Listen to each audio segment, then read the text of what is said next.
আপনার সন্তান যখন বড় হবে, আপনার আশেপাশে যে মানুষগুলো থাকে না, তারা এসে খালি আপনাকে বলবে, ভাবি আপনার বাচ্চা 100-র মধ্যে 30 পাইছে, ওর বাচ্চা নিয়ে 40 পাইছে, কি করলেন?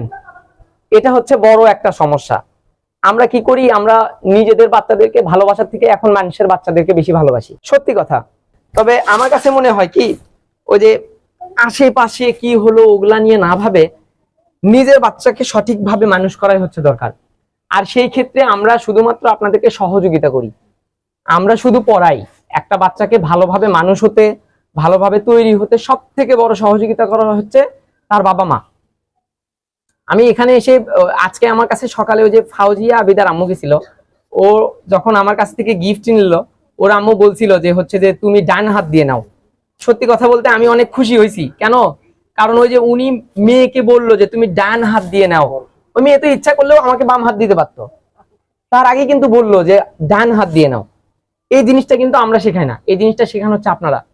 অভিভাবক হিসেবে আমাদেরও এইটুকু চাওয়া থাকে, আমরা হয়তোবা আজকে সন্তানের বাবা মা হইনি, হতেও তো পারি, আমাদেরও তো একটা ইচ্ছা থাকে, স্বপ্ন থাকে যে আমাদের বাচ্চাগুলোকে এমন ভাবে আমরা মানুষ করব যে ও যেন নৈতিক শিক্ষাটা অন্ততটুকু পায়। কারণ কি, নৈতিক শিক্ষা হচ্ছে বড়। আপনি এত কিছু করেন, দেখেন আসলে 60-70 বছরের বেশি আপনি বাঁচবেন না। আপনি যতই কিছু করেন না কেন, আপনি একটু দুনিয়াবি চিন্তাই করেন, হুট করে দেখবেন যে আপনার মেয়ে ক্লাস 10-এ উঠে গেছে, আপনি বুঝতেই পারবেন না, সময় এত তাড়াতাড়ি চলে যায়। এই যে ছোটতেই যদি আপনি নৈতিক গুণাবলী একজন স্টুডেন্টকে না শেখাতে পারেন, তাহলে আসলে পড়াশোনা করার কোনো লাভ নাই। একাডেমিক রেজাল্টটা ভালো হওয়া মানে একজন স্টুডেন্ট ভালোভাবে মানুষ হওয়া নয়। আমরা কেন যেন মনে করি যে ওই বাচ্চাটা 100-র মধ্যে 100 পাইছে, তার মানে ওই মনে হয় সব থেকে বেশি ভালো। জীবনেও না।